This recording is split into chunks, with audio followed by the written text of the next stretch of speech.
Di perbatasan Eropa Timur telah terjadi pemberontakan untuk melengsarkan seorang penguasa yang telah menguasai kota di sana selama bertahun-tahun, di mana tentara khusus Amerika diturunkan untuk membantu mengevakuasi warga sipil yang berada di sana. Namun dari beberapa tim yang diturunkan, hanya tersisa satu prajurit yang selamat.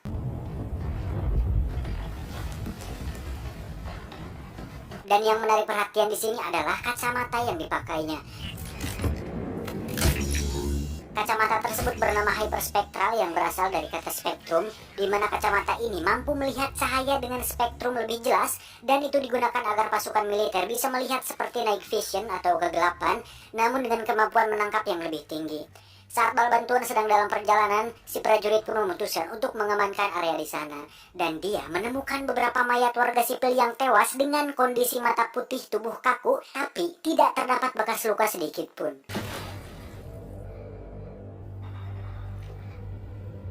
Hingga saat dirinya masuk ke sebuah lorong gelap, tiba-tiba dia melihat sesosok bayangan putih yang dianggapnya sebagai gangguan pada kacamata tersebut. Tetapi saat sosok putih itu semakin mendekat, si prajurit pun tiba-tiba terhempas hingga akhirnya tewas dengan kondisi sama seperti warga sipil lain. Dagger Team 1, are you seeing this? There's some kind of disturbance here.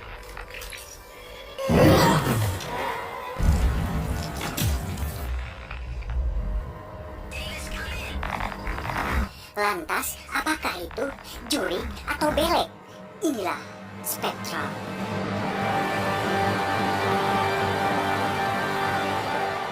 Cerita akan berfokus pada sosok ilmuwan jenius bernama Klein, di mana si Klein ini adalah pengembang senjata militer di Departemen Pertahanan Amerika, yaitu DARPA atau singkatan dari Defense Advanced Research Project Agency.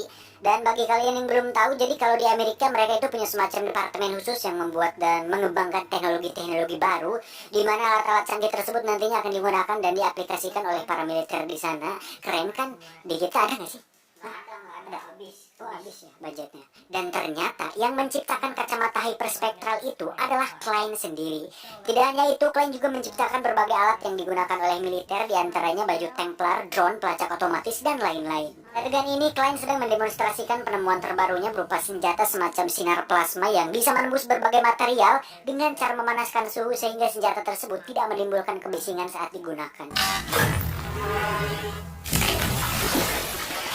Hingga saatnya dia mendapat panggilan bantuan bahwa kacamata hyperspektralnya menangkap semacam gangguan aneh, sehingga Klein harus pergi ke sana untuk menjelaskan apa itu. And they're seeing things. Look, you invented these goggles to keep our guys safe.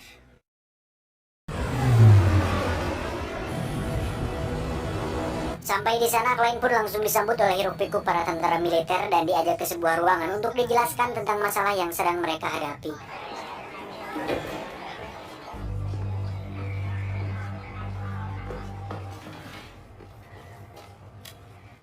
I can tell you we need answers fast.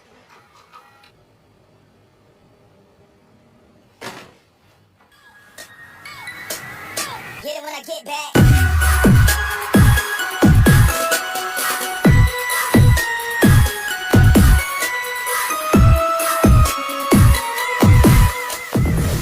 Saat melihat rekaman penampakannya, Klein pun belum bisa menyimpulkan apa itu karena perlu tes langsung untuk melihat keasliannya, karena dia takut bahwa itu hanyalah sebuah editan Photoshop yang dibuat agar viral di medsos. Mereka pun menjelaskan bahwa para korban itu bukan tewas dengan kondisi organ dalam membeku, mata putih, kulit terbakar, dan berkarat. Mitos warga lokal mengatakan bahwa itu adalah perbuatan hantu perang, di mana arwah para korban perang penasaran dan sengaja bergentayangan untuk melampiaskan dendamnya semasa hidup. Tapi sekali lagi, itu hanya sebuah mitos dan Klein tidak begitu saja percaya karena dibutuhkan observasi untuk membuktikan apa itu.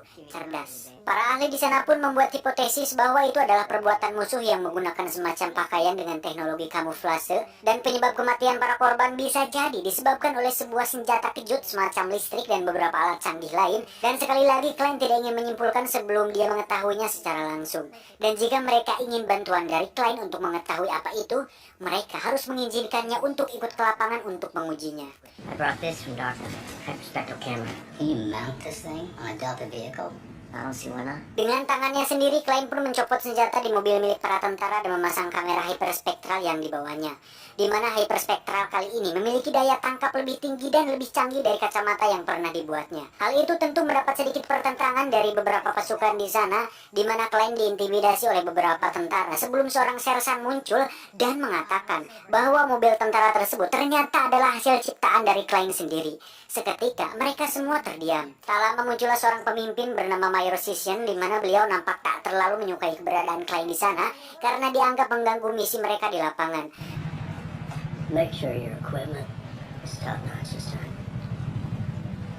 Namun si sersan yang merupakan teman lama Klein mencoba untuk membuat Klein sabar dan tetap fokus pada tugasnya.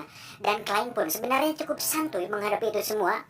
Hingga tibalah waktunya terjun ke lapangan, mereka semua pun di briefing sebelum akhirnya berangkat menuju ke lokasi.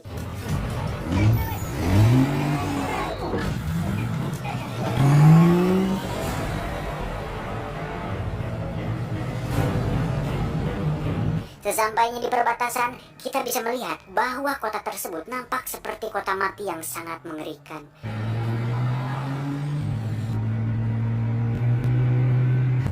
Alright guys, we're coming into the abandoned zone. Expect a heavy insurgent presence.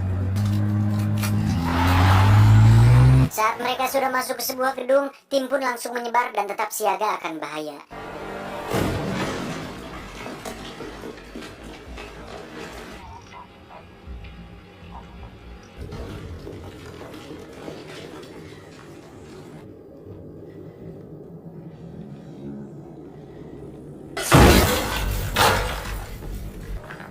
I've got an insurgent body here. Alessio here. Move to the 5th floor. Hingga mereka menemukan sebuah bak mandi yang tertutup. Mayor Sission pun memutuskan untuk membukanya. Dan ternyata itu adalah prajurit dari tim lain yang masih hidup. Dan dengan ketakutan dan sedikit depresi, prajurit itu pun mengatakan bahwa dia melihat sesuatu yang mengerikan, di mana hal itu sangat bertentangan dengan akal pikiran dan menyebabkan semua anggota timnya mati. I see. This is the opposite of God. Sementara itu tim lain pun terlihat sedang memeriksa lantai atas, di mana akhirnya mereka menemukan sosok itu. Nothing's there, guys. I'm standing right here. Klein dan si sersan yang berada di mobil pun menyuruh tentara itu untuk menembaknya, namun ternyata peluru tersebut justru menembusnya. Hingga akhirnya fenomena itu terjadi lagi ketika prajurit tersebut dihantam dan tewas dengan mata putih dan kulit terbakar. Mengetahui tim yang berada di lantai atas sudah tewas, sersan pun memerintahkan mereka menggunakan senjata berat untuk melumpuhkan target tersebut. Tapi lagi-lagi, serangan fisik tak mempan terhadapnya.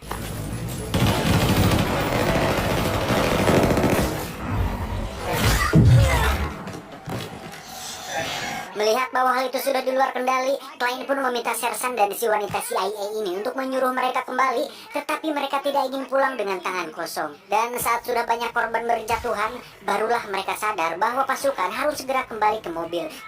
Bukannya nurut sama si Klein dari tadi, suka gergetan aing sama orang yang ngeyel tuh.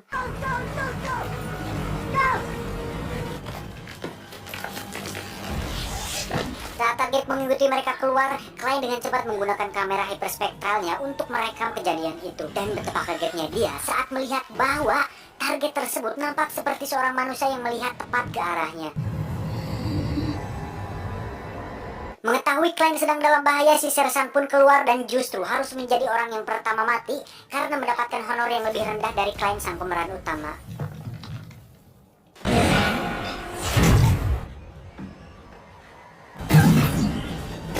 Dengan cepat mereka kabur dari sana, tetapi mobilnya mengenai ranjau hingga meledak dan tak bisa lagi dipergunakan. Ditambah karena kejadian tadi, semua kacamata yang mereka miliki sudah rusak, hilang, dan sebagian hancur, sehingga mereka tidak bisa melihat target tersebut, dan satu-satunya yang bisa menyelamatkan mereka adalah kamera hyperspektral yang Klein bawa.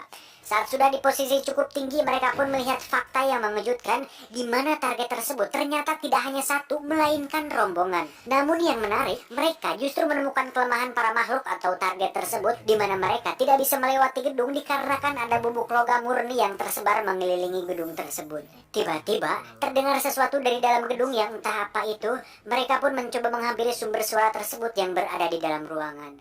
Dan tiba-tiba,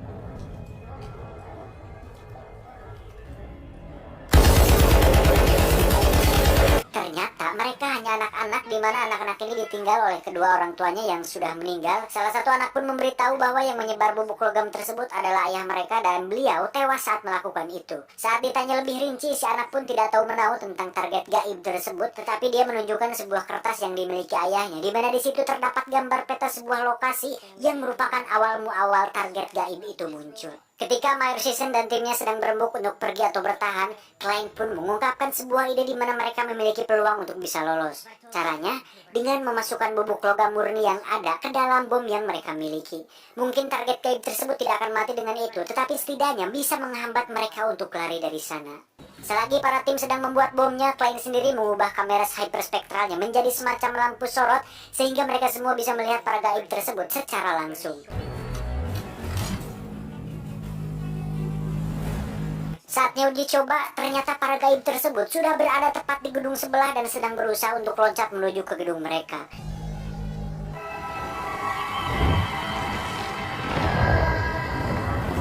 Alhasil mereka pun langsung berangkat saat itu juga.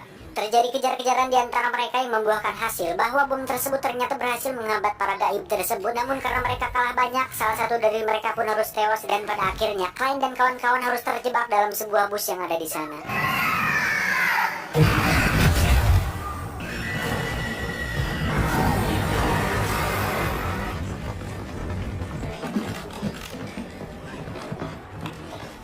Saat tidak ada jalan lain untuk bisa selamat, tiba-tiba datanglah beberapa tank militer yang merupakan pasukan dari tim lain, di mana mereka ternyata sudah mengetahui akan keberadaan para gaib ini.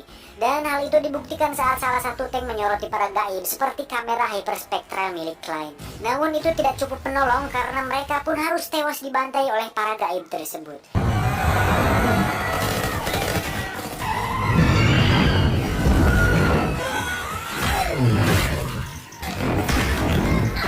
Saat para gaib sedang bergempur pasukan yang ada, Klein pun secara kebetulan melihat bahwa sesaat setelah makhluk itu menabrak tanknya, ternyata makhluk itu seperti merasa kesakitan karena tak bisa menembus tank tersebut. Sampai sini Klein akhirnya bisa sedikit menyimpulkan bahwa makhluk itu ternyata memiliki beberapa kelemahan yang cukup masuk akal. Dan saat helikopter datang, Klein pun langsung melemparkan bubuk logam murni tersebut dan membuat para gaib terlihat sangat kesulitan untuk berjalan. Akibat kejadian tersebut, Mayor Season pun harus kehilangan anak buahnya dan hanya menyisakan 4 orang dari mereka yang selamat.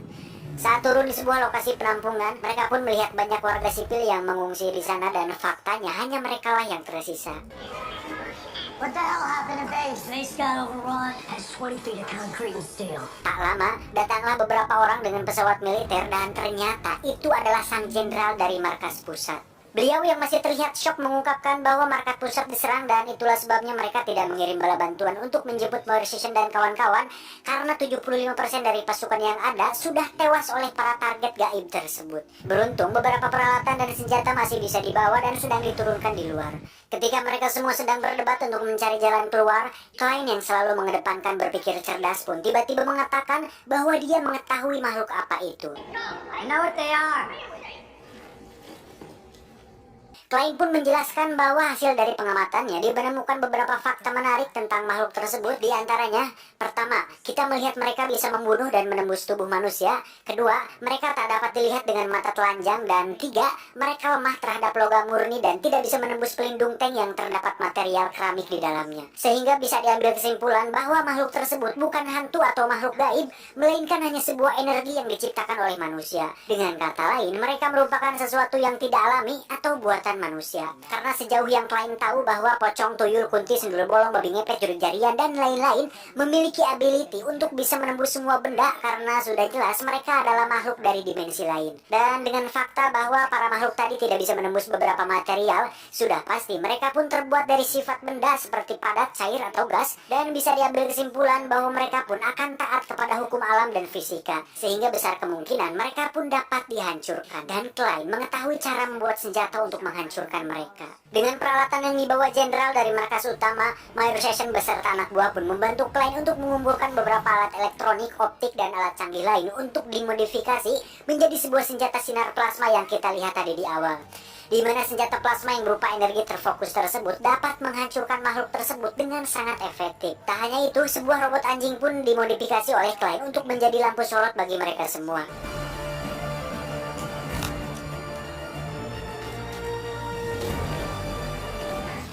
Well, math is right. Should break down conversation. Setelah semua selesai, tujuan mereka selanjutnya adalah sebuah lokasi yang ada di peta milik ayah si anak kecil tadi yang katanya merupakan awal makhluk itu muncul. Dan belakangan diketahui bahwa lokasi tersebut adalah pembangkit listrik, di mana itu menjadi sangat masuk akal karena untuk menciptakan makhluk ini pasti memerlukan daya yang sangat besar.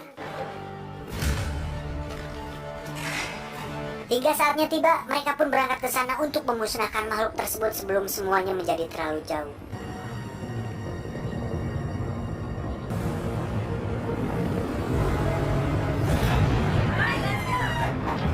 Terbagi menjadi 3 tim, Klein dan si wanita pun ditugaskan untuk masuk ke dalam sana dan menghentikan apa yang ada di dalamnya.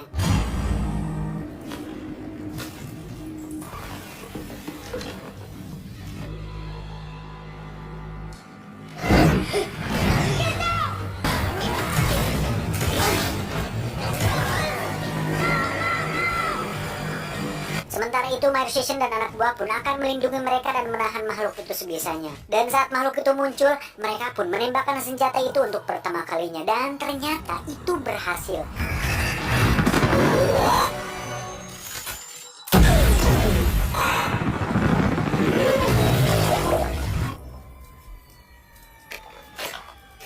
Dengan cepat yang lain pun turun dan langsung menyerang mereka semua. Namun karena gerakannya terlalu cepat, sebagian besar prajurit pun harus tewas dalam pertempuran tersebut.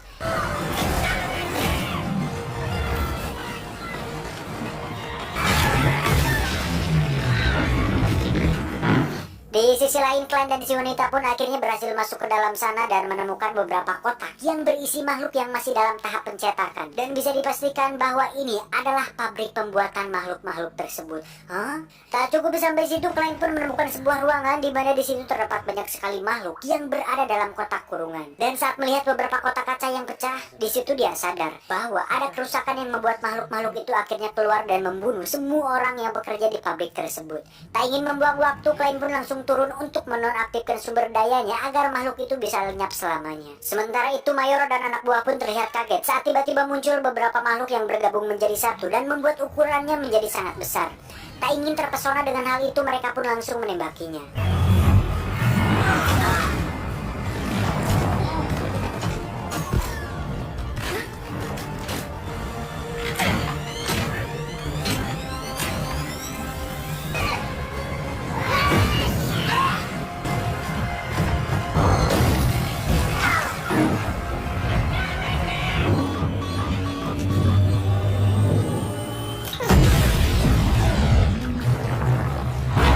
Hingga saat satu persatu personil tewas, Klein pun akhirnya bisa melepaskan kabel sumber dayanya dan berhasil menghentikan makhluk-makhluk gentayangan tersebut.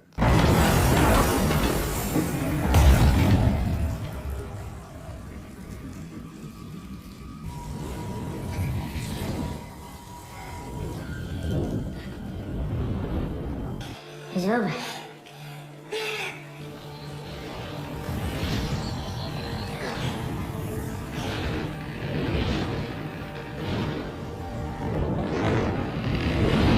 Saat Klein dan si wanita masuk ke ruangan lain, mereka pun menemukan banyak box yang berisi otak manusia, hingga Klein menyimpulkan bahwa makhluk itu dibuat dari manusia asli yang dipikirnya ditransfer dan dicetak ulang menggunakan alat-alat canggih di sana. Entah siapa yang menciptakan mimpi buruk ini, tapi yang pasti Klein langsung mematikan semua kotak yang ada dengan tujuan untuk mengakhiri penderitaan mereka semua.